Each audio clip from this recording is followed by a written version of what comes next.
Welcome to the Armani Talks YouTube channel, the #1 YouTube channel for you to level up your communication skills, learn the art of public speaking, social skills, and personal branding to take your message to the world.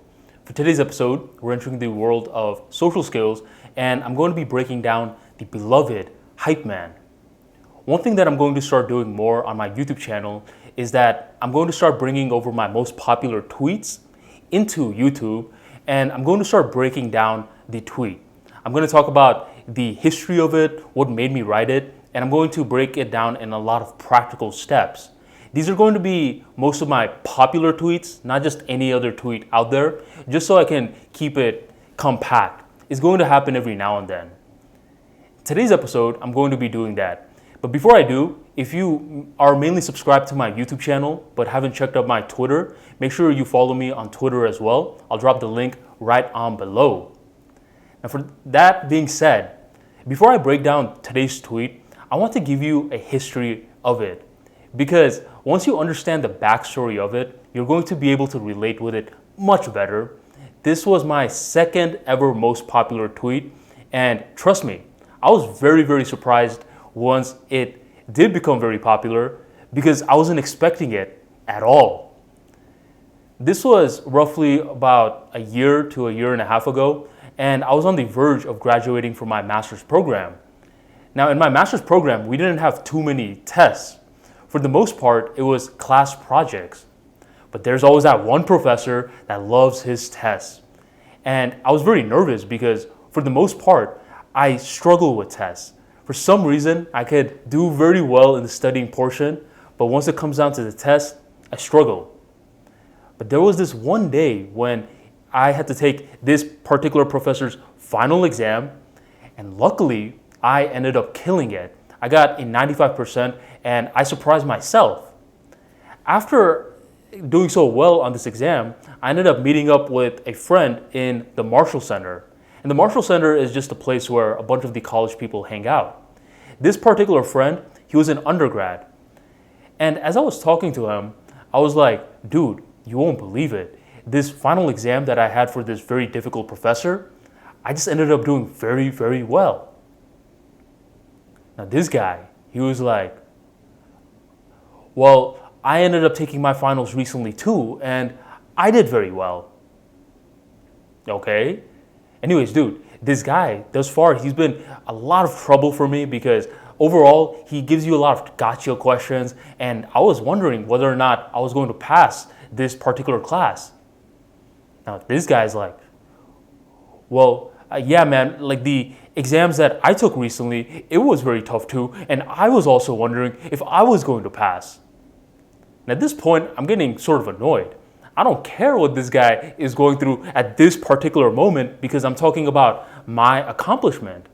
But this guy, on the other hand, is not even in the same master's program as me, but it seems as though he's trying to compete against me. And we just keep going back and forth. I'm like, dude, anyways, like this master's program now, I'm about to get the credits, I'm about to do this. And he's like, well, me too, I'm about to get the credits, I'm about to do this too. And after some time, I'm just like, all right, this is getting very annoying because not only does he take the spotlight, he never gives it back. And I'm thinking, people shouldn't be doing this. This right here is a very egotistical move because for the most part, whenever this guy is talking to me, I listen to him. So I was hoping for the same courtesy, but he wasn't giving it to me. After we ended the convo short, I ended up dipping, and as I dipped, I ended up writing this particular tweet. Social Intelligence 101. If your friend is telling you about an accomplishment, do not try to one-up them by sharing an accomplishment of your own. Tame your ego. Sit back and actively listen. I wrote this tweet down and I drove back home. By the time I get back home and I check my phone, my notifications are buzzing. And at that point, I noticed that this particular tweet had gone viral. It had over 2,000 somewhat likes, 1,000 retweets, and it got shared by multiple people from all around the world. Now that I check it, it has roughly around 162,000 impressions. 162,000 people from around the world saw this tweet, and for the most part, when tweets normally go viral, there's a lot of polarization. One group loves it and another group hates it. The people that hate it respond back to the tweet and are like, what's this guy talking about? He's an idiot, blah, blah, blah, blah, blah. But this particular tweet, that wasn't the case. It was one of these tweets that were universally agreed upon. I don't remember one single mean comment.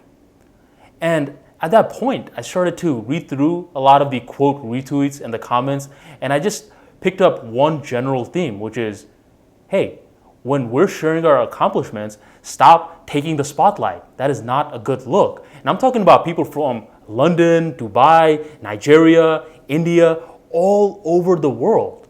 So this isn't just a problem that happens in Tampa in a master's program, but this is a problem that happens all around the world. Whenever something happens like this all around the world, you know what that means? It means that it's related to human nature. This right here is a very tricky situation to get caught up in, because when other people are sharing an accomplishment, whether we're aware of it or not, our ego is like, yo, look at this guy, he's winning. What about you? How come you're not winning? And then you're like, wait a minute, I'm winning too. And your ego's like, well, prove it.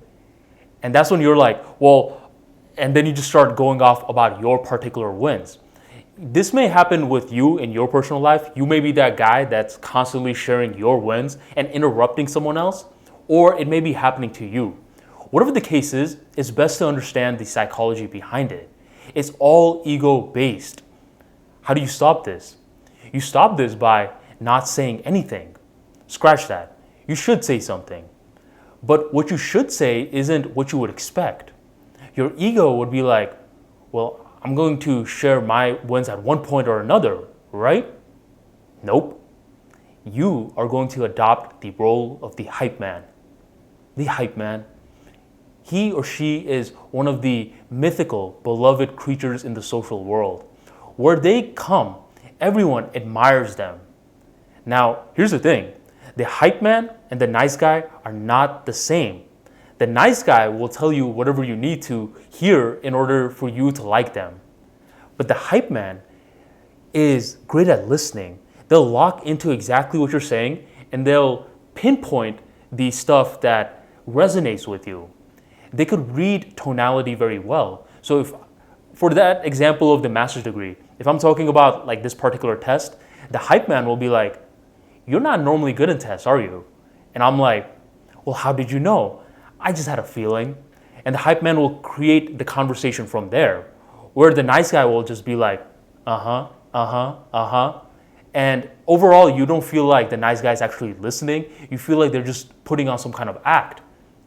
The hype man is beloved because everyone wants a person that is genuinely listening to them, but not only listening to them, encouraging them.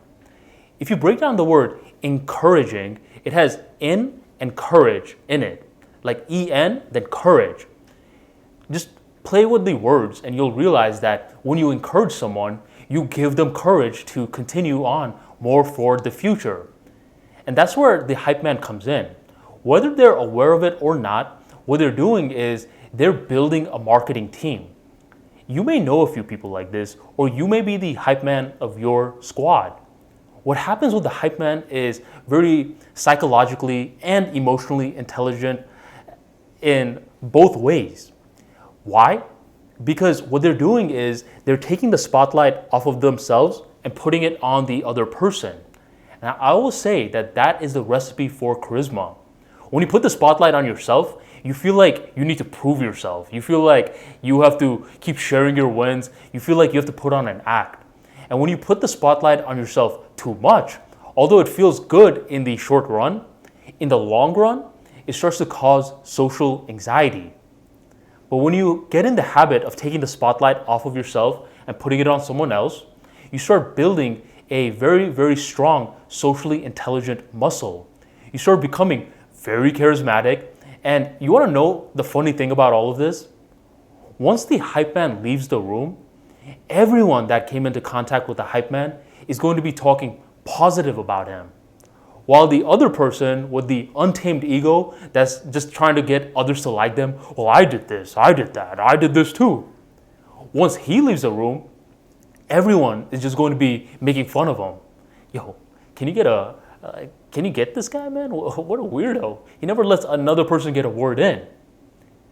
That right there is very unintelligent, but it happens. Our ego sneaks up on us in many occasions. Sometimes it's in a very negative realm, or sometimes it's in a very positive realm. In this case, it feels like a positive realm. It feels like, wait, if I share my accomplishment, then this guy will also think I'm a winner too. But that is not the correct social move that you want to be making. So this is a case where your ego is trying to favor you in some ways. It's trying to go against you when it's saying, well, if you don't say anything, dude, then you'll be seen as a loser. You don't want that now, do you? In either way, the ego only exists once you're living in your mind rather than the present day reality. Once you're living in the present reality and you're in the moment, you'll start picking up a lot of clues that seem, I didn't even consider that. All right, I'll do that for next time. Or better yet, I'll do that now. So this tweet, let me reiterate this one more time because it's very, very important. If your friend is telling you about an accomplishment, do not try to one-up them by sharing an accomplishment of your own. Tame your ego, sit back, and actively listen. So if you were wondering, well, how do I tame my ego? I just gave it to you in that last line. Sit back and actively listen.